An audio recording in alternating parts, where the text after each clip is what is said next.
Sir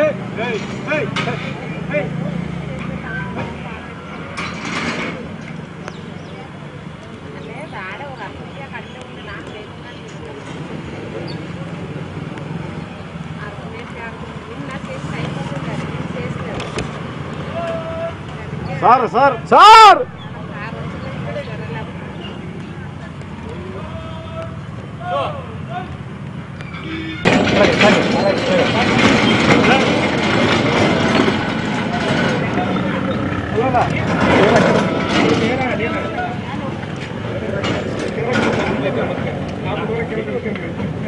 bike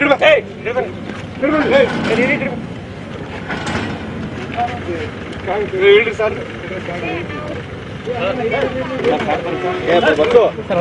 it is not good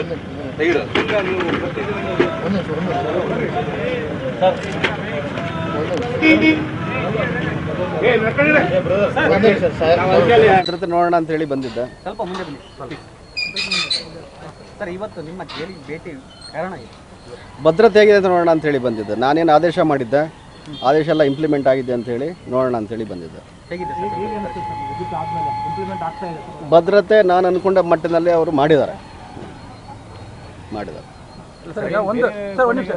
sir ನಿಮ್ಮ ಮೇಲೆ ಒಂದು ಅಲಿಗೇಷನ್ ಇದೆ, ನಿಮಗೆ ಒಂದು ದುಡ್ಡಿನ ಆಮಿಷ ಕೊಟ್ಟು ಇಲ್ಲಿ ಐಷಾರಾಮಿ ಸೌಲಭ್ಯ ಪಡೆಯೋದಕ್ಕೆ ಒಂದು ವ್ಯವಸ್ಥೆ ಮಾಡಿದ್ದಾರೆ ಅಂತ ಸರ್. ನೇರವಾಗಿ ನಿಮ್ಮ ಹೆಸರೇ ಸರ್, ನಿಮಗೆ ದುಡ್ಡಿನ ಆಮಿಷ ಹೊಟ್ಟಿದ್ದಾರೆ ಅಂತ ಸರ್.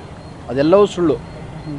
ನಾನು ಯಾವ ಆಮಿಷಕ್ಕೂ ಬಲಿಯಾಗಲ್ಲ, ಯಾವ ಬೆದರಿಕೆಗೂ ನಾನು ತಲೆ ಕೆಡಿಸ್ಕೊಳ್ಳಲ್ಲ. ಆ ರೀತಿ ಆಮಿಷ ಅವನು ಒಡ್ತಾನೆ ಅಂತಂದರೆ ಅವನ ಮೇಲೆ ಕೊಡಿ, ಸಾಕ್ಷಿ ಕೊಡಿ, ಯಾರಿದ್ದಾರೆ ಅಂತ ಹೇಳಿ ನಾನು ಅವನ ಮೇಲೆ ಕೇಸ್ ಬುಕ್ ಮಾಡ್ತೀನಿ. ಇದೆಲ್ಲ ಫಾಲ್ಸ್ ಅಲಿಗೇಷನ್. ದಯವಿಟ್ಟು ನೀವು ನನಗೆ ಇಂಥ ವಿಚಾರಗಳನ್ನ ತಿಳಿಸೋದು ಖುಷಿ ಆಗುತ್ತೆ. ನೀವು ಕೇಳಿದ್ದು ಆ್ಯಕ್ಚುಲಿ ಮೊದಲಿಂದ ಕೇಳಿಬಿಟ್ರಿ ನೀವು. ಆ್ಯಕ್ಚುಲಿ ನಾನು ಪಾರದರ್ಶಕವಾಗಿದ್ದೀನಿ. ನನ್ನ ಮೇಲೆ ಒಂದು ಬ್ಲಾಕ್ ಡಾಟ್ ನನ್ನ ಮೇಲೆ ಏನಿಲ್ಲ. ಇದೆಲ್ಲ ಸುಳ್ಳು. ನೀವು ಕೇಳಿದ್ದಕ್ಕೆ ನಾನು ಹೇಳ್ತಾ ಇದ್ದೀನಿ. ನೀವು ಕ್ಲಾರಿಫಿಕೇಶನ್, ನೀವು ಇಂಥದ್ದು ಅಲಿಗೇಷನ್ ಬಂದಾಗ ಕ್ಲಾರಿಫಿಕೇಶನ್ ಮಾಡಿ ಕೇಳಿ ದಯವಿಟ್ಟು. ಸುಳ್ಳು ಸುಳ್ಳು ಯಾವುದೂ ಇಲ್ಲ. ನಾವು ಯಾರತ್ರ ಕೂಡ ಮಾಡೋದೂ ಇಲ್ಲ. ಖಂಡಿತ ಇಲ್ಲ, ಖಂಡಿತ ಇಲ್ಲ, ಯಾವುದೇ ಕಾರಣಕ್ಕೂ ಇಲ್ಲ ಸರ್. ನಮಗೆ ಇಲ್ಲಿಯವರೆಗೂ ಅಧಿಕೃತವಾಗಿ ಅಲ್ಲಿ ಯಾವ ರೀತಿ ಫೆಸಿಲಿಟಿ ಕೊಡಲಾಗಿದೆ ಅಂತ ಗೊತ್ತಿಲ್ಲ ಸರ್. ಅದನ್ನ ನೀವು ಬ್ರೀಫ್ ಮಾಡೋದಾದ್ರೆ ನೋಡಿ, ಅಲ್ಲಿ ಒಂದು ಪರಪ್ಪನ ಅಗ್ರಹಾರ ವಿಚಾರದಲ್ಲಿ ಬಹಳ ಇದು ಆಗಿದೆ. ಈಗ ನೀವು ಹೇಳೋದಾದ್ರೆ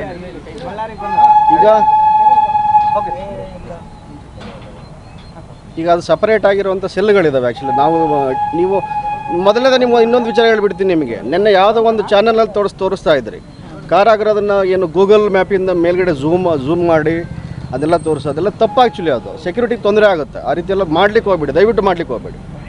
ನಿಮ್ಗೆ ರಿಕ್ವೆಸ್ಟ್ ಮಾಡ್ಕೊಳ್ತೀನಿ, ದಯವಿಟ್ಟು ಮಾಡ್ಲಿಕ್ಕೆ ಹೋಗಬೇಡಿ. ತಪ್ಪು ಅದು. ಡ್ರೋನಲ್ಲಿ ತೆಗಿಸೋದು ಅಥವಾ ಇನ್ನೇನೋ ಮಾಡಿರೋದು, ಝೂಮ್ ಔಟ್ ಮಾಡಿ ಕಂಪ್ಲೀಟಾಗಿ ಜೈಲಿದು ಈ ಭಾಗ ಹೀಗಿದೆ, ಈ ಭಾಗ ಹೀಗಿದೆ ಅಂತೆಲ್ಲ ತೋರಿಸಿದ್ರೆ ತಪ್ಪೋದು. ದಯವಿಟ್ಟು ಮಾಡೋಕ್ಕೆ ಹೋಗಬೇಡಿ. ನಮ್ಮನ್ನು ಕೇಳಿ ನಾವು ಹೇಳ್ತೀವಿ. ನಾವು ನಿಮ್ಗೆ ಸುಳ್ಳು ಹೇಳಲ್ಲ. ನಾನು ನಿಮ್ಗೆ ಸುಳ್ಳು ಹೇಳಲ್ಲ, ಸತ್ಯನೇ ಹೇಳ್ತೀವಿ. ಅವ್ರು ಇಟ್ಟಿರೋ ಜಾಗ ಹೇಗಿದೆ ಅಂತಂದರೆ ಅಲ್ಲಿ ಸೆಲ್ಗಳಿದ್ದಾವೆ. ಆ ಸೆಲ್ಗಳಲ್ಲಿ ನಾವು ಪಾಪ್ಯುಲೇಷನ್ ಕಮ್ಮಿ ಮಾಡಿದ್ದೀವಿ. 4-5 ಜನ ಎಷ್ಟು ಜನ ಬಂದಿದ್ದಾರೆ ಮೇಡಮ್ ಇವತ್ತು? 4 ಜನ 15 ಸೆಲ್ಲಲ್ಲಿ 4 ಜನ ಬಂದಿಗಳು ಮಾತ್ರ ಇದ್ದಾರೆ. ಬೇರೆ ಸೆಲ್ಲಲ್ಲಿ ಸಬ್ ಸೆಲ್ಲಲ್ಲಿ ಇವರನ್ನು ಅಷ್ಟು ಜನದಿಂದ ಬೇರೆ ಮಾಡಿ ಇಟ್ಟಿದ್ದೀವಿ. ಅಷ್ಟು ಜನದಿಂದ ಬೇರೆ ಮಾಡಿ ಸಿಂಗಲ್ ಸೆಲ್ಲಲ್ಲಿ ಲಾಸ್ಟ್ ಸೆಲ್ಲಲ್ಲಿ ಇಟ್ಟಿದ್ದೀವಿ. ಅಷ್ಟು ಕಾರಿಡಾರು ಮತ್ತು ಅಷ್ಟು ಸೆಲ್ಗಳ ಮೂಮೆಂಟ್ ಎಲ್ಲವೂ ಕೂಡ 3 CCTV ಕ್ಯಾಮ್ರಾ ಇದೆ. 3 CCTV ಕ್ಯಾಮ್ರಾದಲ್ಲಿ ಎಲ್ಲವೂ ಕೂಡ ಮಾನಿಟರ್ ಆಗ್ತಾ ಇದೆ. ಅದೆಲ್ಲವನ್ನೂ ಕೂಡ ನಾನು ಪ್ರತಿನಿತ್ಯದ CCTV ಫುಟೇಜ್ ಎಲ್ಲನೂ ಕೂಡ ಸೇವ್ ಮಾಡಬೇಕು ಅಂತ ನಾನು ಹೇಳಿದ್ದೇನೆ. ಆಲ್ರೆಡಿ ಇನ್ಸ್ಟ್ರಕ್ಷನ್ಸು ಕೂಡ ನಾನು ಕೊಟ್ಟಿದ್ದೀನಿ. ಅದಾಗ್ತಾ ಇದೆ. ಅದು ಜೊತೆಗೆ ಇಬ್ಬರು ನಮ್ಮ staff 24x7 body own camera ಹಾಕ್ಕೊಂಡು ಇರ್ತಾರೆ. ಯಾರೇ ಬಂದರೂ ಕೂಡ ಬಾಡಿ ಓನ್ ಕ್ಯಾಮ್ರಾ ಆನ್ ಆಗಿರುತ್ತೆ. ಮೂಮೆಂಟ್ ಎಲ್ಲರೂ ಕೂಡ ಕ್ಯಾಪ್ಚರ್ ಆಗುತ್ತೆ. ಒಂದು ನಿಮಿಷ ಸದ್ಯಕ್ಕೆ ಇದುವರೆಗೂ ಆಚೆ ಬಂದಿಲ್ಲ. ನಂತರ ದಿನಗಳು ನೋಡಿಕೊಂಡು ಹೇಗಿದೆ ಬಿಹೇವಿಯರ್ ಎಲ್ಲ ನೋಡಿಕೊಂಡು ಆನಂತರ ಅದಕ್ಕೆ ಕನ್ಸಿಡರ್ ಮಾಡಿ. ರೂಮಲ್ಲಿ ಏನೇನಿದೆ ಅಂತ ಸರ್? ಈಗ ನೀರು ರೂಮಲ್ಲಿ ನೋಡಿ, ಒಂದು ಬಿಛಾನ ಇದೆ, ಒಂದು ತಟ್ಟೆ ಇದೆ, ಒಂದು ಚೊಂಬಿದೆ, ಒಂದು ಲೋಟ ಇದೆ, ಒಂದು ಮೇಲ್ಗಡೆ ಓದ್ಕೊಳ್ಳೋಕೆ ಒಂದು ಹೊದಿಕೆ ಇದೆ ಅಷ್ಟೇ.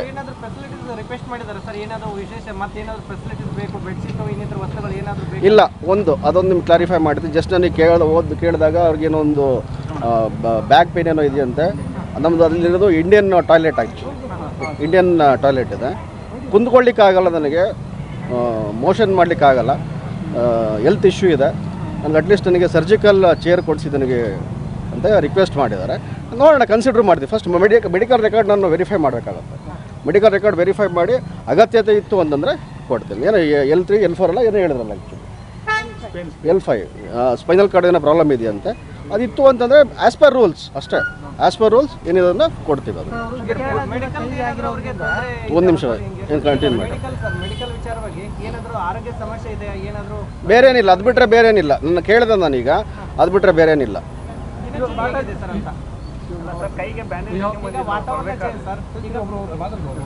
ಒಬ್ಬೊಬ್ಬರು ಮಾತಾಡೋಕ್ಕೆ ಒಳ್ಳೇದಲ್ಲ. ಬೆಂಗಳೂರಿನ ಪರಿಸ್ಥಿತಿ ಆಗಿ ಇದೆಲ್ಲ ಏನಾಯ್ತಲ್ಲ, ಇದಕ್ಕೂ ಮತ್ತು ಬಳ್ಳಾರಿ ಜೈಲಿನ ಇತಿಹಾಸ ಏನು ಭಿನ್ನ ಇರಲಿಲ್ಲ. ಇದರಲ್ಲಿ ಭಿನ್ನ ನೀವು ಯಾವ ರೀತಿಯಲ್ಲಿ ಹೇಳ್ತಾ ಇದ್ರಿ ಹೇಳಿ? ಎಲ್ಲದನ್ನು ಎಲ್ಲ ಸೌಲಭ್ಯಗಳು ಸಿಕ್ಕಿದ್ನ ಸುಳ್ಳು ಅಲ್ಲ, ನಾವು ವರದಿ ಮಾಡಿದ್ವಿ. ಹೇಳಿ ಹೇಳಿ ಇಸ್ಪೆಟ್ ಆಡಿದ್ದು ಏನೇನು ಮಾಡಿದ್ದು, ಯಾವ ವರ್ಷದಲ್ಲಿ ಮಾಡಿದ್ರಿ? ಅದನ್ನೇ ಯಾವ ವರ್ಷದಲ್ಲಿ ಮಾಡಿದ್ರಿ ಹೇಳಿ? 4 ವರ್ಷ. ಆಮೇಲೆ ಒಂದು ನಿಮಿಷ ಹೇಳ್ಬಿಡ್ತೀನಿ. 4 ವರ್ಷದಿಂದ ಮಾಡಿದ್ರಿ ನೀವು. ಇದೇ ಬಳ್ಳಾರಿನಲ್ಲಿ ಇದ್ದೀರಿ. ಕಳೆದ 1 ವರ್ಷದಿಂದ ಏನಾದ್ರು ಮಾಡಿದ್ರಾ? ಕಳೆದ 1 ವರ್ಷದಿಂದ ಗಾಂಜಾ ಸಿಕ್ಕಿದ್ ಮಾಡಿದ್ವಿ. ಗಾಂಜಾ ಸಿಕ್ಕಿದ್ದು ನಾವೇ ಕೇಸ್ ಮಾಡಿದೀವಿ. ಅಲ್ಲ, ನೀವು ಮಾಡಿದ್ರಿ ಗಾಂಜಾ ಸಿಕ್ಕಿದ್ದು ಕೇಸ್ ಮಾಡಿದ್ವಿ ನಾವು, ಅದಕ್ಕೆ ಬಿಟ್ಟಿಲ್ಲ ನಾವು, ಅದನ್ನ ಕೇಸ್ ಮಾಡಿದ್ವಿ ನಾವು ಅದಕ್ಕೆ. ಹೇಳಿ, ಕೇಸ್ ಮಾಡಿದಿರಿ, ಮಾಡಲ್ಲ ಅಂತಲ್ಲ. ಅಂದ್ರೆ ಈಗ ಪರಿಸ್ಥಿತಿ ಬದಲಾಗ್ತಾ ಇದೆಯಾ? ಎಲ್ಲ ಕಡೆನೂ ಬದಲಾಗ್ತಾ, ಎಲ್ಲ ಕಡೆನೂ ಏನಾಗ್ತಾ ಇದೆ, ಎಲ್ಲ ಕಡೆ ಏನಾಗುತ್ತೆ, ಏನೋ ನಮ್ಮ ಸಿಬ್ಬಂದಿಗಳ ಕಣ್ಣು ತಪ್ಪಿಸಿ ಹೊರಗಡೆಯಿಂದ ಅದನ್ನು ಥ್ರೋ ಮಾಡುವಂಥದ್ದು, ಇನ್ನು ಯಾವುದೋ ಬೇರೆ ರೀತಿಯಲ್ಲಿ ತಲುಪಿಸುವಂಥದ್ದು ಇವೆಲ್ಲ ಮಾಡ್ತಾರೆ. ಅದು ಕಾಲಕ್ಕೆ ನಾವು ಅವರನ್ನು ಏನು ಟ್ರೇಸ್ ಮಾಡಿ ಅವ್ರ ಮೇಲೆ ಕಂಪ್ಲೇಂಟು ಕೂಡ ಎಲ್ಲ ಮಾಡ್ತಾ ಇದ್ದಾರೆ. ಸುಮಾರು ಎಷ್ಟು ಮೇಡಮ್ ಕಂಪ್ಲೇಂಟ್ ಮಾಡಿದ್ರೆ ನೀವು? ಒಂದು 22 ಕಂಪ್ಲೇಂಟ್ ಮಾಡಿದಿರಿ, 22 FIRಗಳಾಗಿದ್ದಾವೆ. ಸರ್, ಸಾಮಾನ್ಯವಾಗಿ ಜೈಲಿನ ವ್ಯವಸ್ಥೆ ಬಗ್ಗೆ ಸಾಕಷ್ಟು ಆಕ್ರೋಶಗಳಿದೆ ಸರ್. ಅಂದ್ರೆ ಆರಂಭದಲ್ಲಿ ಯಾರಾದ್ರೂ ಈ ತರ ಬಂದಾಗ ಒಂದಿಷ್ಟು ಬದಲಾವಣೆ ಆಗುತ್ತೆ, ಅದಾದ್ಮೇಲೆ ಮತ್ತೆ ಯಥಾವತ್ತಾಗಿ ಅಲ್ಲಿ ಗಾಂಜಾ ಸಿಗುತ್ತೆ, ಎಲ್ಲಾನು ಸಿಗುತ್ತೆ ಅಂತಕ್ಕಂಥ ದೊಡ್ಡ ಮಟ್ಟದ ಆರೋಪ ಇದೆ ಸರ್ ಜೈಲ್ ಮೇಲೆ. ಈಗ ಒಂದು ಏನಕ್ಕೆ ಆ ರೀತಿ ಆಗ್ತಾ ಇದೆ ನಿಮ್ಗೆ ಉತ್ತರ ಹೇಳ್ಬಿಡ್ತೀನಿ. ನಿಮಗೆ ನೀವು ಯಾರೂ ಕೂಡ ಅದನ್ನು ಜೈಲನ್ನು ಸರಿಯಾಗಿ ನೋಡಿಲ್ಲ. ನಿರ್ಭಯ ಕೇಸ್ ಆಗಿಲ್ಲ ಅಂದಿದ್ದರೆ, ನಿರ್ಭಯ ಪ್ರಕರಣ ಆ ಒಂದು ತಡೆಗೋಡೆ ಇಲ್ಲ ಅಂದಿದ್ರೆ ನಿಮ್ಮನ್ನು ಖಂಡಿತ ಜೈಲಿಗೆ ಕರ್ಕೊಂಡು ಹೋಗ್ತಾ ಇದ್ದೆ. ಜೈಲಲ್ಲಿ ಒಳ್ಳೊಳ್ಳೆ ಕೆಲಸಗಳಾಗ್ತಾ ಇದೆ. ಒಂದು ಸಣ್ಣ ಒಂದು ಯಾವುದವರ ಒಂದೊಂದು ಲೋಪದೋಷಗಳು ಆಗಿದ್ದಾವೆ, ಇಲ್ಲ ಅಂತಲ್ಲ, ಅಕ್ಸೆಪ್ಟ್ ಇಟ್, ಒಪ್ಕೊಳ್ತೀನಿ. ಅದನ್ನ ದೊಡ್ಡದಾಗಿ ಹೈಪ್ ಆಗ್ತಾ ಇದೆ. ಜೈಲಿನಿಂದ ಹೊರಬಂದ ಕೈದಿಗಳು ಹೇಳ್ತಾರೆ ಸರ್ ಗಾಂಜಾ ಸಿಗುತ್ತೆ. ಹಿಂದೆ ಬಳ್ಳಾರಿ ಜೈಲಲ್ಲಿ ಅತಿ ಹೆಚ್ಚು ಪಾಸಿಟಿವ್ ಸ್ಟೋರಿಗಳು ನಾವು ಬರೆದಿದ್ದೀವಿ. ಈವನ್ ಇಲ್ಲಿ MA PhD ಮಾಡುವಂಥ ವಿದ್ಯಾರ್ಥಿಗಳು ಅವರು ಕೂಡ ನಾವು ಬರೆದಿದ್ದೀವಿ. ಹಿಂದೆ ನಮ್ಮ ಇವರಿದ್ದಾಗ, ಗಂಗಾ ಸಾರ್ ಇದ್ದಾಗ ಭಾಳಷ್ಟು ಪಾಸಿಟಿವ್ ಸ್ಟೋರಿ ಬಳ್ಳಾರಿಯಿಂದ ಬಂದಿದ್ದಾರೆ. ಬಟ್ ಇತ್ತೀಚಿನ ಈ ಬೆಳವಣಿಗೆ ಹಿನ್ನೆಲೆಯಲ್ಲಿ ನಾವು ಕೇಳ್ತೀರ ಸರ್ ನೀವೆಲ್ಲ. ಆಮೇಲೆ ಇವತ್ತು ಅವ್ರು ಭೇಟಿ ಮಾಡಿದ್ರ, ದರ್ಶನ್ ನೀವು ಹೋಗಿದ್ರ ನೇರವಾಗಿ? ಈಗೆಲ್ಲ ಹೇಳಿದ್ದಲ್ಲ, ಈಗ ಮಾತಾಡಿದ್ದಲ್ಲ, ಭೇಟಿ ಮಾಡಿದ್ರಿ. ಆಮೇಲೆ ಸರ್ ಇನ್ನೊಂದು CC ಕ್ಯಾಮ್ರಾ ಎಷ್ಟಿದಾವೆ ಸರ್ ಇಲ್ಲಿ? ಎಷ್ಟು ಹೇಳಿದೆ ಎಲ್ಲ ನಿಮ್ಗೆ ಸ್ಪಷ್ಟವಾಗಿ ಹೇಳಿದ್ದೀನಿ. ಐ ಸೆಕ್ಯೂರಿಟಿ ಕಾನ್ಸೆಪ್ಟ್ ಏನಿದೆ ಅಲ್ವಾ ಸರ್, ಈವರೆಗೆ ಬಳಕೆ ಆಗಿರ್ಲಿಲ್ವಾ ಹೇಗೆ ಅಂತ? ಯಾಕಂದ್ರೆ ಆಗ ಪಂಜಾಬ್ CM ಅವ್ರದ್ದು ಹತ್ಯೆಯ ಸಂದರ್ಭದಲ್ಲಿ ಇದು ಮಾಡಿದ್ರು, ಉಗ್ರಮಾಣ ಆಗ್ತದೆ ಅದೇ ಕಾನ್ಸೆಪ್ಟ್. ಯಾಕಂದ್ರೆ ಸರ್ ತಪ್ಪು ಕಲ್ಪನೆಗಳು ಹೊರಗಡೆ ಹೋಗೋದು ಬೇಡ ಅಂತ. ಕರೆಕ್ಟ್. ವಿಶೇಷತೆ ಏನು ಸರ್ ಅದರದ್ದು? I security in the sense ಅಂತಂದರೆ ಅವ್ರದ್ದು ಆದಷ್ಟು ಅವ್ರದ್ದು ಮೂಮೆಂಟ್ ಕರ್ಟೈಲ್ ಆಗುತ್ತೆ. ಬೇರೆ ಬಂದಿಗಳು ಬಂದು ಅವ್ರನ್ನ ಮೀಟ್ ಮಾಡೋದು ಅದು ಕರ್ಟೈಲ್ ಆಗುತ್ತೆ. ಮತ್ತು ಫೋಕಸ್ ಜಾಸ್ತಿ ಇರುತ್ತೆ, ಅವ್ರ ಮೇಲೆ ನಿಗಾ ಜಾಸ್ತಿ ಇರುತ್ತೆ. I security in the sense ಅಷ್ಟೇ, ಬೇರೇನಿಲ್ಲ. ಸರ್ ಈಗ ಅವ್ರ ಸಂಬಂಧಿಕರು ಯಾರಾದರೂ ಬಂದು ಭೇಟಿ ಆಗ್ತೇವೆ ಅಂತ ರಿಕ್ವೆಸ್ಟ್ ಮಾಡಿದ್ದಾರೆ ಸರ್? ಏನಾದರೂ ಅವ್ರ ಹೆಂಡತಿ ಅಥವಾ ಅವ್ರ ಮಗ? ಇದುವರೆಗೂ ಏನಿಲ್ಲ, ಆ ಥರ ಏನು ಬಂದಿಲ್ಲ. ಬಂದರೆ ಅವ್ರನ್ನ ಭೇಟಿ ಮಾಡಿಸ್ತಾರೆ. ಸರ್, ಯಾರಾದ್ರೂ ದರ್ಶನ್ ಅವರ ಸ್ನೇಹಿತರು ವಿಸಿಟ್ ಮಾಡ್ತೀವಿ ಅಂದ್ರೆ ಅವಕಾಶ ಐತೆ? ಖಂಡಿತ ಇಲ್ಲ. ರಕ್ತ ಸಂಬಂಧಿಗಳು ಮಾತ್ರ ಏನು ಊಟ ಕೊಡ್ತಾ ಇದ್ದಾರೆ ಸರ್? ಕೆಲವೊಂದು ಟೈಮ್ ಅವರು ಊಟ ನಿರಾಕರಣೆ ಮಾಡ್ತಾ ಇದ್ದಾರೆ ಅನ್ನೋದು ಕೇಳಿ ಬರ್ತಾ ಇದೆ, ನಿಜನಾ? ಇಲ್ಲ, ನಾನು ಐ ವಿಲ್ ನಿಮಗೆ ಅದನ್ನು ಕ್ಲಾರಿಫೈ ಮಾಡ್ತೀನಿ. ಈಗ ಏನಾಗಿದೆ, ಊಟ ತಿಂದರೆ ಮೋಷನ್ ಮಾಡಲಿಕ್ಕಾಗಲ್ಲ ಅಂಥೇಳಿ ಪ್ರಾಬ್ಲಮ್ ಅಂತ ಹೇಳ್ತಾ ಇದ್ದಾರೆ ಅಷ್ಟೇ. ಅದು ಬಿಟ್ಟರೆ ಜೈಲು ಊಟದ ಬಗ್ಗೆ ಎಲ್ಲೂ ರೆಫ್ಯೂಸ್ ಮಾಡಿಲ್ಲ. ನಾನು ಕೇಳಿದೆ, ಈಗ ಯಾಕೆ ಊಟ ಮಾಡಿಲ್ಲ ಅಂತ ಕೇಳಿದೆ. ಇಲ್ಲ ಸರ್, ನನಗೆ ಅದು ಮೋಷನ್ ಮಾಡಲಿಕ್ಕೆ ಕಷ್ಟ ಆಗ್ತಾ ಇದೆ, ನಾನು ಕೂರ್ಲಿಕ್ಕೆ ಆಗ್ತಾ ಇಲ್ಲ, ಇಂಡಿಯನ್ ಟಾಯ್ಲೆಟಲ್ಲಿ ಕೂರ್ಲಿಕ್ಕೆ ಆಗ್ತಾ ಇಲ್ಲ, ಅದೊಂದು ನನಗೊಂದು ಅಟ್ಲೀಸ್ಟ್ ನಾನು ಈಗ ತಕ್ಷಣ ವೆಸ್ಟರ್ನ್ ಕಮಾಂಡ್ ಕೊಡಲಿಕ್ಕಾಗಲ್ಲ ನನಗೀಗ.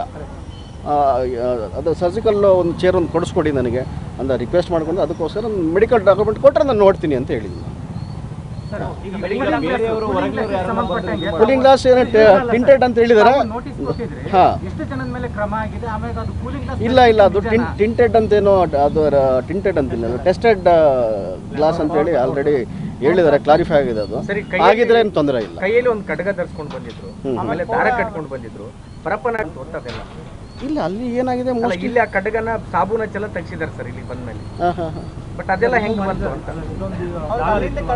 ಇಲ್ಲ ಆ ರೀತಿ ಅವರು ಆ್ಯಕ್ಚುಲಿ ಜಮಾ ಮಾಡ್ಬೇಕು ಅದನ್ನು at the time of transfer ಏನದು ಬೆಂಗಳೂರಿನಿಂದ ಹೆಂಗೆ ಬಂತು ಅದು? ಬೆಂಗಳೂರಲ್ಲಿ ಯಾಕೆ ಅಲೋ ಮಾಡಿದ್ರು, ಇಲ್ಲಿ ಯಾಕೆ ತೆಗ್ಸಿದ್ರು? ಏನಾಗುತ್ತೆ ಹೇಳ್ತೀನಿ ಕೇಳಿ. ಈಗ ಈಗ ಅಡ್ಮಿಷನ್ ಆಗೋ ಟೈಮ್ ಏನಾಗುತ್ತೆ, ನಾನು ವಾಚ್ ಹಾಕೊಂಡು ಹೋಗಿರ್ತೀನಿ, ನಾನೇ ಕೈದಿ ಆಗೋಗ್ಬಿಡ್ತೀನಿ ತಿಳ್ಕೊಳ್ಳೋಣ. ಈಗ ಕೈದಿ ಆಗೋದಾಗ ಏನಾಗುತ್ತೆ, ನಂತರ ವಾಚ್ ಇರುತ್ತೆ. ಸರ್ ಈಗ ನಾನು ಹೇಳ್ಬಿಡ್ತೀನಿ ಕೇಳ್ರಿ, ನಾನು ಹೇಳ್ಬಿಡ್ತೀನಿ ಕೇಳಿ. ಇಲ್ಲಿ ನೀವು ಕನ್ಫ್ಯೂಷನ್ ಮಾಡಕ್ ಹೋಗ್ಬೇಡ್ರಿ. ಈಗ ನಾನೀಗ ವಾಚ್ ಹಾಕೊಂಡು ನಾನು ಕೈದಿಯಾಗಿ ಹೋಗ್ತೀನಪ್ಪ. ಈಗ ವಾಚ್ ತೆಗೆದು ನಾನು ಜಮಾ ಮಾಡ್ಬೇಕು ನಾನು, ಆಯಿತಾ? ಮತ್ತೆ ಬೇರೆ ಜೈಲ್ಗೆ ಹೋಗ್ಬೇಕಾಗತ್ತೆ, ಪರಿಸ್ಥಿತಿ ಬರುತ್ತೆ. ಬೇರೆ ಜೈಲ್ಗೆ ಹೋಗೋಂಥ ಪರಿಸ್ಥಿತಿ ಬಂದಾಗ ಆ ವಾಚನ್ನು ಏನು ಎಸ್ಕಾಲ್ಟ್ ಪಾರ್ಟಿಗೆ ಕೊಡಬೇಕಾಗತ್ತೆ. ಅಲ್ಲಿ ಏನಾಗಿದೆ ನನಗೆ ಗೊತ್ತಿಲ್ಲ, ನನಗೆ ಅಲ್ಲಿ ತೆಗ್ಸಿದ್ರಾ ಬಿಟ್ಟಿದ್ರೆ ನನಗೆ ಗೊತ್ತಿಲ್ಲ. ಯೂಶ್ವಲಿ ತೆಗಿಸ್ತಾರೆ, ಯಾವುದೇ ಜೈಲ್ಗೆ ಹೋದರೂ ಕೂಡ ಅದನ್ನು ತೆಗಿಸ್ತಾರೆ. ಅದು ದೊಡ್ಡ ವಿಚಾರ ಏನಲ್ಲ. ಯಾಕಂತಂದರೆ ಹಾರ್ಮ್ ಮಾಡ್ಕೊಬಾರ್ದು, ಏನು ಕಾರಣ ಇಷ್ಟೇ, ಸೆಲ್ಫ್ ಹಾರ್ಮ್ ಆಗಬಾರ್ದು, ಬೇರೆ ತೊಂದರೆಗಳಾಗಬಾರ್ದು ಅನ್ನೋದಕ್ಕೋಸ್ಕರ ಎಲ್ಲನೂ ಕೂಡ ತೆಗಿಸ್ತಾರೆ. ಇನ್ನು ಏನು ಮಂಗಳಸೂತ್ರ ಇದ್ರೂ ಕೂಡ ಅದನ್ನು ಕೂಡ ತೆಗಿಸ್ತಾರೆ. ಶೇಷ ಸರ್, ಐ ಸೆಕ್ಯೂರಿಟಿ ಕಾನ್ಸೆಪ್ಟ್ ಈಗ ವಿಶೇಷ ದರ್ಶನ್ ಅವರದ್ದು ಪ್ರಕರಣ ವಿಶೇಷತೆ ಇದೆ. ಪರ್ಟಿಕ್ಯುಲರ್ ಆಗಿ ಇವರಿಗೆ ಪ್ರತ್ಯೇಕ ಭದ್ರತೆ ಏನಾದರೂ ಕೊಟ್ಟಿದ್ದೀರಾ ಅಥವಾ ಕ್ಯಾಸುವಲ್ ಆಗಿ ಒಬ್ಬ ಜೈಡಿ ಸಾಮಾನ್ಯ ಕೈದಿಗೆ ಬೇಕಾದಂಥ ಟ್ರೀಟ್ಮೆಂಟ್ ಇದೆ ಅಂದರೆ ಭದ್ರತೆ ದೃಷ್ಟಿಯಿಂದ? ಇಲ್ಲ. ನಾವು ಎಕ್ಸ್ಟ್ರಾ ಸೆಕ್ಯೂರಿಟಿ ಗ್ಯಾಜೆಟ್ಸ್ಗಳನ್ನ ನಾವು ಅಳವಡಿಸ್ಕೊಂಡು ನಾವು ಸೆಕ್ಯೂರಿಟಿ ಕೊಟ್ಟಿದ್ದೀವಿ. ಹೌದೌದು. ಎಷ್ಟು ಸರ್? ಒಂದು ಸ್ವಲ್ಪ 2 ಬಾಡಿ ವರ್ನ್ ಕ್ಯಾಮ್ರಾ ಇದೆ, 3 CCTV ಕ್ಯಾಮ್ರಾಗಳಿದೆ. 2 ಬಾಡಿ ವಾರ್ನ ಸರ್? ಹೌದೌದು. ರೂಮಲ್ಲಿ CCTV ಇದೆ ಸರ್? ರೂಮಲ್ಲಿ ಅದು ಅದು ನಮ್ದು ಹ್ಯೂಮನ್ ರೈಟ್ಸ್ ವೈಲೇಷನ್ ಆಗುತ್ತೆ, ಪ್ರೈವಸಿ ಧಕ್ಕೆ ಬರುತ್ತೆ ಅಂತೇಳಿ ರೂಮಲ್ಲಿ ಹಾಕ್ಲಿಕ್ಕೆ ಬರಲ್ಲ. ಎಂಟೈರ್ ಹೊರಗಡೆ ಏನು ಔಟ್ಸೈಡ್ ಎಲ್ಲ ಫೋಕಸ್ ಮಾಡಿ. ಪೊಲಿಟಿಕಲ್ ಪ್ರೆಷರ್ ಏನಾದರೂ ಇದೆ ಸರ್ ಇಲಾಖೆ ಮೇಲೆ? ಯಾಕಂದ್ರೆ ಮೊದಲಿಂದನೂ ಅದು ಒಂದು ಆರೋಪ ಇದೆ, ಪೊಲಿಟಿಕಲ್ ಪ್ರೆಷರ್ನಿಂದ ಪೊಲೀಸ್ ಇಲಾಖೆ ಅಂದರೆ ಕಾರಾಗೃಹ ಇಲಾಖೆಗೆ ಧಕ್ಕೆ ಆಯಿತು, ಮೊನ್ನೆ ಎಲ್ಲ ಘಟನೆ ಕಾರಣನೇ ಪೊಲಿಟಿಕಲ್ ಪ್ರೆಷರ್ ಅಂತ ಹೇಳ್ತಾ ಇದ್ದಾರೆ. ಇಲ್ಲಿಗೆ ಬಂದ ಮೇಲೆ ಆ ರೀತಿ ಏನಾದರೂ ಇದೆ ಏನಾದರೂ? ಯಾವುದೇ ಕಾರಣಕ್ಕೂ ಇಲ್ಲ. ಯಾವ ಪೊಲಿಟಿಷಿಯನ್ ಮಾತು ನಾವು ಕೇಳಲ್ಲ, ಯಾವ ಪೊಲಿಟಿಕಲ್ ಪ್ರೆಷರು ಇಲ್ಲ. ನಾನೇ ಹೇಳ್ತೀನಿ ಕೇಳಿ ನಿಮಗೆ. ಇಲ್ಲಿ ನಾನೇ 2000 ಡ್ಯೂಟಿ ಮಾಡಿದ್ದೀನಿ, 2000 ನಾನೇ ಡ್ಯೂಟಿ ಮಾಡಿದ್ದೀನಿ. ಆಗ ನಿಮ್ಗೆ ಗೊತ್ತು ಯಾರಿದ್ರು ಇಲ್ಲಿ ಮಿನಿಸ್ಟ್ರಿಲಿ ಒಂದು ಕಾಲದಲ್ಲಿ ದಾಖಲಾಗಬೇಕಂತ ಪರಿಸ್ಥಿತಿ ಬಂದಿತ್ತು. ಯಾವ ಪ್ರೆಷರ್ ಹಾಕ್ಲಿಕ್ಕಾಗಲ್ಲ. ಯಾಕಂತಂದರೆ ಈ ದೇಶದ ಕಾನೂನು ಎಲ್ಲರಿಗೂ ಒಂದೇ, ನಿಮಗೂ ಒಂದೇನೆ, ನನಗೂ ಒಂದೇನೆ, ದೇಶದ ಪ್ರಥಮ ವ್ಯಕ್ತಿಯು ಕೂಡ ಒಂದೇನೆ. ನಾನು ಹೇಳ್ಬಿಡ್ತೀನಿ ನಿಮಗೆ, ಮೊದಲನೇ ವ್ಯಕ್ತಿಯು ಕೂಡ ಒಂದೇನೆ. ಸೊ ಪ್ರೆಷರ್ ಹಾಕ್ಲಿಕ್ಕೆ ಸಾಧ್ಯ ಇಲ್ಲ.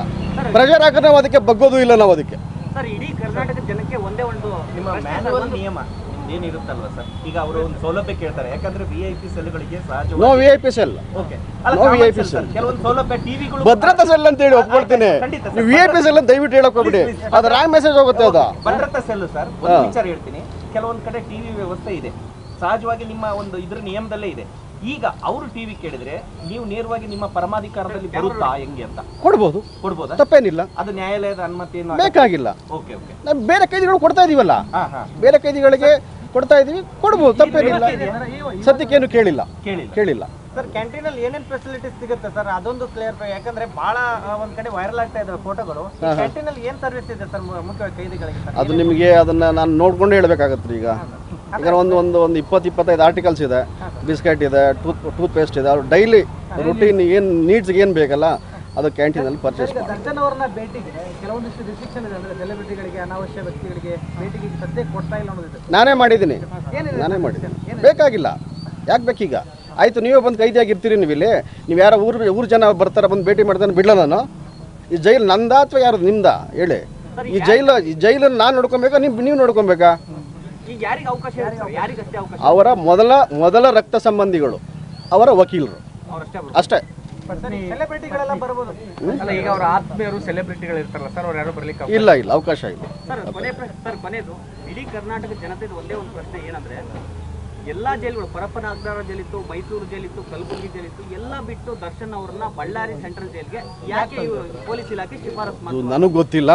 ಅದು ನಮ್ಮ ಹಿರಿಯ ಅಧಿಕಾರಿಗಳ ನಿರ್ಧಾರ ಏನಿದೆ, ನೀವು ಅವ್ರನ್ನೇ ಕೇಳಬೇಕು. ನನಗಂತೂ ಏನೂ ಗೊತ್ತಿಲ್ಲ. ಬಟ್ ಯಾರೇ ಬಂದರೂ ನೋಡ್ಕೊಳ್ಳೋ ಜವಾಬ್ದಾರಿ, ನಮ್ದು ಕರೆಕ್ಟಾಗಿ ನೋಡ್ಕೊಳ್ಳೋ ಜವಾಬ್ದಾರಿ ನಮ್ದಿದೆ ಅಷ್ಟೇ. ಈಗ ಸಹಜವಾಗಿ ದೇಹ ದಾಢ್ಯತೆಗೆ ಅವ್ರು ಹೆಚ್ಚಿನ ಒತ್ತು ಕೊಡ್ತಾರೆ. ಅವ್ರಿಗೆ ಜಿಮ್ ಇಲ್ಲ ಅಂತ ಏನು ಬೇಡಿಕೆ ಇಲ್ಲ. ಅಂತ ಬೇಡಿಕೆ ಇದ್ರೆ ಮಾಡಿಸಲ್ಲ. ಬಾಡಿ ವೆಯ್ಟನ್ನು ಕೂಡ ಯೂಸ್ ಮಾಡ್ಕೊಂಡು ಎಕ್ಸಸೈಸ್ ಮಾಡ್ಬೋದಾ? ಮೊದಲೆಲ್ಲ ಏನು ಜಿಮ್ ಇತ್ತಾ? ಗರಡಿ ಮನೆಗಳಿದ್ವು. ಅದಕ್ಕೂ ಮುಂಚೆ ಏನಿತ್ತು? ಪುಷಪ್ ಮಾಡ್ತಾ ಇದ್ರು, ದಂಡ ಹೊಡಿತಾ ಇದ್ರು, ಏನೋ ಮಾಡ್ತಾ ಇದ್ರು. ಬಾಡಿ ವೆಯ್ಟನ್ನು ಯೂಸ್ ಮಾಡ್ಕೊಂಡು ಎಕ್ಸಸೈಸ್ ಮಾಡ್ಬೋದಲ್ಲ?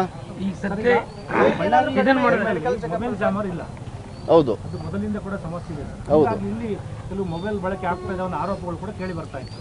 ಈಗೇನಾರು ಇದೆಯಾ ಇನ್ಸ್ಟಾದಲ್ಲಿ ಇದೆಯಾ ನಮ್ಮ KSS ಸ್ಟಾಫ್ಗೆ ಏನಾದ್ರು ನಮ್ಮ ಒಳಗಡೆ ಏನಾದ್ರು ಮೊಬೈಲ್ಗಳು ಸಿಗುವಂಥ ಏನಾದ್ರು ಘಟನೆಗಳಾಗಿದಾವ? ಹೊರಗಡೆ ಥ್ರೋ ಆಗಿರೋದು ಎಷ್ಟಿದೆ? ಎಷ್ಟಾಗಿದೆ ಥ್ರೋ ಆಗಿರುವಂಥದ್ದು? ಅದ್ರ ಮೇಲೆ ಎಷ್ಟು ಕೇಸ್ ಆಗಿದೆ ಕೇಳಿ. ಮಾಡಿದ್ದಾರೆ. ಜಾಮರ್ ವರ್ಕ್ ಆಗುತ್ತಾ ಇಲ್ಲ ಅಂತ ಕೇಳಿ. ಜಾಮರ್ ಇಲ್ಲ, ವರ್ಕ್ ಆಗಲ್ಲ. ಜಾಮರ್ ವರ್ಕ್ ಅಂದರೆ ನಾವು ಹಾರ್ಮೋನಿಯಸ್ ಕಾಲ್ ಬ್ಲಾಕಿಂಗ್ ಸಿಸ್ಟಮ್ ಅಂತೇಳಿ ಒಂದು ಹೊಸ ಜಾಮರ್ ಇದೆ. ದಯವಿಟ್ಟು ಅದನ್ನು ಗೂಗಲ್ ಮಾಡಿ. ಅದನ್ನು ನಿಮಗೆ ಎಕ್ಸ್ಪ್ಲೇನ್ ಮಾಡ್ತವ್ರ ಥಿಯೋರಿಟಿಕಲ್ ಆಗಿಬಿಡುತ್ತೆ ಆ್ಯಕ್ಚುಲಿ. ಅದನ್ನು ನೀವು ದಯವಿಟ್ಟು ಗೂಗಲ್ ಮಾಡಿ. ಆ ಒಂದು ಹೊಸ ಜಾಮರನ್ನು ನಾವು ಅಳವಡಿಸ್ತಾ ಇದ್ದೀವಿ. ಅದು ಅಳವಡಿಸ್ತಾ ಇದ್ದೀವಿ. ಅದು ಹೊಸ ಜಾಮರ್ ಆ್ಯಕ್ಚುಲಿ, ಹೊಸ ಟೆಕ್, ಸ್ಟೇಟ್ ವೈಡ್. ಆಂತರಿಕ ವಿಚಾರ ಆದರೆ ಕೂಡ ಅಲ್ಲಿನ ಕೆಲವೊಬ್ರು ಏನು ಇರ್ತಿರಲ್ಲ ಸರ್, ಅಲ್ಲಿ ಬೇರೆ ಬೇರೆ ಕೈದಿಗಳಿದ್ದಾರೆ ಅನ್ನುವಂಥ ವಿಚಾರ ಇರ್ತದಲ್ಲ, ಪರ್ಯಾಯವಾಗಿ ಅವ್ರನ್ನ ಬೇರೆ ಕಡೆ ಬ್ಯಾರಕ್ಕಿಗೆ ಇದು ಸ್ಥಳಾಂತರ ಇಲ್ಲ ಮಾಡೋಕ್ಕಾಗಲ್ಲ. ಯಾಕಂದರೆ ಅವರು ಕೂಡ ನಮಗೆ ಪ್ರಮುಖವಾಗಿ ಐ ಸೆಕ್ಯೂರಿಟಿ ಇನ್ಮೇಟ್ಸೇ ಆಗಿರ್ತಾರೆ. ಸೊ ಹಂಗಾಗಿ ಅವರನ್ನು ಅಲ್ಲಿ ಬಿಟ್ಟರೆ ಅಲ್ಲಿ ಬೇರೆ ರೀತಿ ಸಮಸ್ಯೆಗಳಾಗ್ತವೆ. ಆ ರೀತಿ ಮಾಡಲಿಕ್ಕಾಗಲ್ಲ.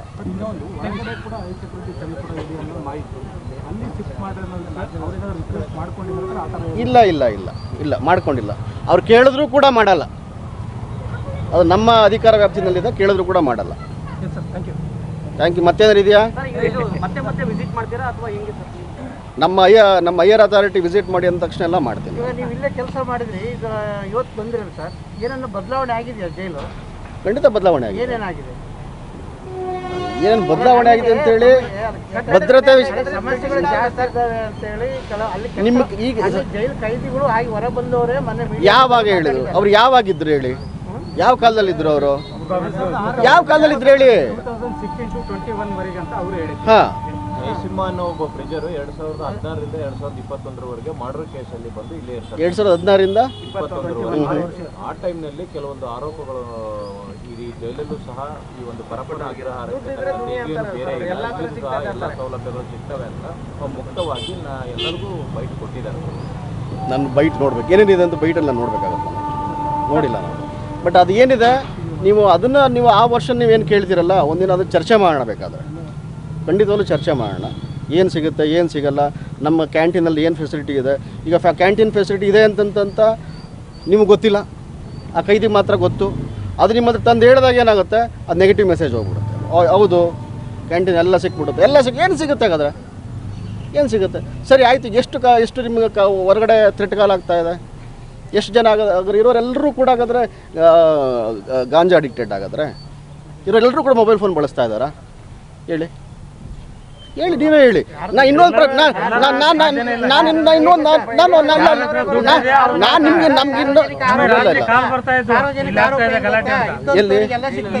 ಗಲಾಟೆ ಆದ್ರೆ ಬಚ್ಚಕನೋ ಇಲ್ಲ ಫೋನ್ ಮಾಡ್ತಿದ್ದ. ರಾತ್ರಿ ಗಲಾಟೆ ಆಗ್ತಾ ಇದೆ ಬರ್ರಿ ಇವತ್ತಾ? ನಾನು ಟಿವಿಯಾಗಿದ್ದಾಗ. ಯಾವಾಗ ಕೇಸ್ ಆಗಿದೆ? ಅವಾಗೂ ಇದೇ ನಿಯಮ ಇದ್ದದ್ದು, ಈಗೇನಿದೆ ಹೊಸ ನಿಯಮ ಅಲ್ಲ. ಇವತ್ತು ಮೊಬೈಲ್ ಕೊಡಬಾರ್ದು.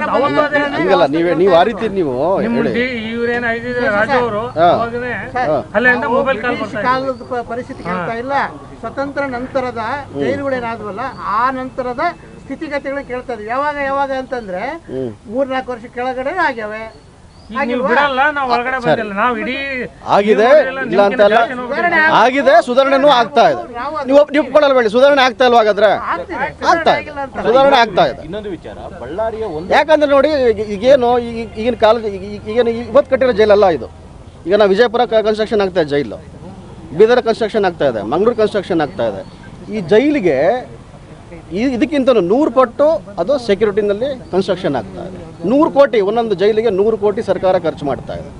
ಈಗ ಜೈಲನ್ನು ನಾವು ಸರಿ ಮಾಡಬೇಕು ಅಂತಂದರೆ ಎಷ್ಟು ಕಷ್ಟ ಇದೆ, ಭಾಳ ಸಮಸ್ಯೆಗಳಿದ್ದಾವೆ. ದಯವಿಟ್ಟು ನೀವು ಅರ್ಥ ಮಾಡ್ಕೊಬೇಕು ಅದನ್ನು.